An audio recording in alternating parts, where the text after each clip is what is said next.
Hello friends, welcome back to our channel. ఈరోజు మనం ఈ వీడియోలో ఫిష్ ఫ్రైని చాలా సింపుల్గా అలానే చాలా టేస్టీగా ఎలా ప్రిపేర్ చేసుకోవాలో చూద్దామండి. దీనికోసం ముందుగా 1 కేజీ ఫిష్ని తీసుకొని దాన్ని ఇలా చిన్న ముక్కలుగా కట్ చేసుకొని నీట్గా శుభ్రం చేసుకొని పెట్టుకుంటున్నానండి. ఇప్పుడు ముందుగా మనం మసాలాను ప్రిపేర్ చేసుకుందామండి. దీనికోసం ఒక గిన్నెను తీసుకొని అందులో ఒక 2 టేబుల్ స్పూన్స్ అల్లం వెల్లుల్లి పేస్ట్, అలానే ఒక 2 టేబుల్ స్పూన్స్ ధనియాల పొడి వేసుకుందాము.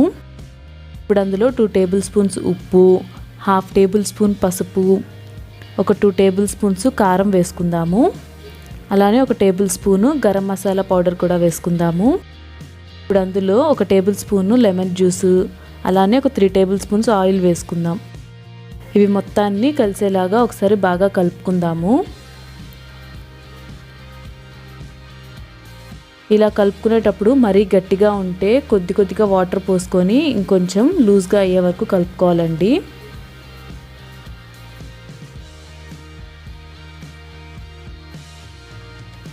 చూస్తున్నారు కదా, ఇలా కొద్దిగా వాటర్ పోసుకొని మసాలా ముద్దని ప్రిపేర్ చేసుకోవాలి. ఈ కన్సిస్టెన్సీ వచ్చేలాగా కలుపుకుంటే సరిపోతుందండి. ఇప్పుడు అందులో ఒక 1/2 టేబుల్ స్పూను రెడ్ కలర్ని ఫుడ్ కలర్ని వేసుకుంటున్నానండి. ఒకవేళ మీకు కనుక ఫుడ్ కలర్ ఇష్టం లేకపోతే ఈ పార్ట్ని స్కిప్ చేసేయచ్చు. చూసారు కదా, మసాలా పేస్ట్ ఈ కన్సిస్టెన్సీ వచ్చేలాగా కలుపుకుంటే సరిపోతుంది.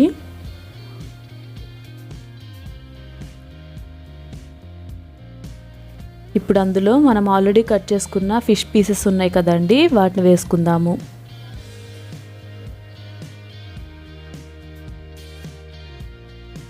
ఇప్పుడు ఈ ఫిష్ పీసెస్కి మసాలా అంతా బాగా పట్టేటట్టుగా మొత్తం ఒకసారి కలుపుకోవాలి. ఈ ఫిష్ పీసెస్ని కట్ చేసుకునేటప్పుడు మరీ సన్నగా కట్ చేసుకోకూడదు, అలానే మరీ లావుగా కట్ చేసుకోకూడదండి. సన్నగా కట్ చేసుకుంటే ముక్కలు విరిగిపోతూ ఉంటాయి. ఇలా మసాలా అంతా బాగా ముక్కలకి కలుపుకున్న తర్వాత ఈ ముక్కల్ని ఒక 1 అవర్ పాటు ఫ్రిడ్జ్లో మ్యారినేట్ చేసుకోవాలండి. 1 అవర్ తర్వాత ఫిష్ పీసెస్ని ఫ్రై చేసుకోవడానికి స్టవ్ మీద ఒక నాన్ స్టిక్ ప్యాన్ని పెట్టుకొని అందులో 5 టేబుల్ స్పూన్స్ ఆయిల్ తీసుకుంటున్నానండి.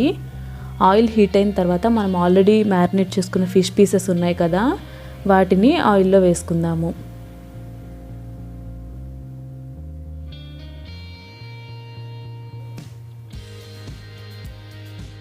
చూసారు కదా, ఫిష్ పీసెస్ ఫ్రై అవుతూ ఉన్నాయి. ఇలా ఒక సైడ్ ఫ్రై అవ్వడానికి దాదాపుగా 3 to 5 మినిట్స్ టైం పడుతుందండి. అప్పటి వరకు కదపకుండా అలానే ఫ్రై చేసుకోవాలి. మీరు ఇలా ఫ్రై చేసుకునేటప్పుడు ఎప్పుడు మంట మీడియం ఫ్లేమ్లోనే పెట్టుకోండి. మరీ హై ఫ్లేమ్లో పెట్టుకుంటే బయట మాడిపోతుంది, కానీ లోపల ఫిష్ ఉడకదు.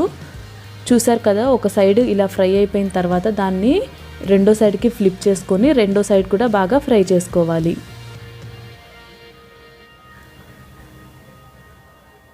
ఇలా ఫ్రై చేసుకునేటప్పుడు ఫిష్ పీసెస్ని మరీ ఎక్కువగా తిప్పకూడదండి, పీసెస్ తొందరగా విరిగిపోతూ ఉంటాయి.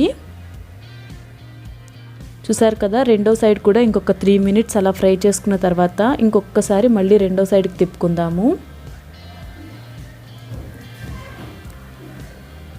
ఈ ఫిష్ పీసెస్ని కడిగేటప్పుడు అండి మీరు కొద్దిగా నిమ్మరసం, కొంచెం పసుపు, కొద్దిగా ఉప్పు వేసుకొని కడుక్కుంటే ఫిష్ అస్సలు వాసన రాదు.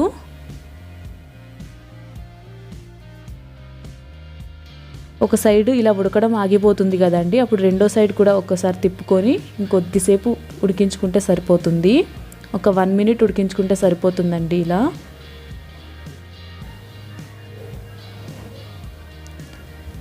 చూసారు కదా, ఇలా ఫ్లిప్ చేసుకొని 1 మినిట్ ఉంచుకుందాం. ఇలా ఫ్రై చేసుకునేటప్పుడు మీరు ఎప్పుడు నాన్ స్టిక్ ప్యాన్నే ప్రిఫర్ చేయండి, ఫిష్ అంటుకోదు.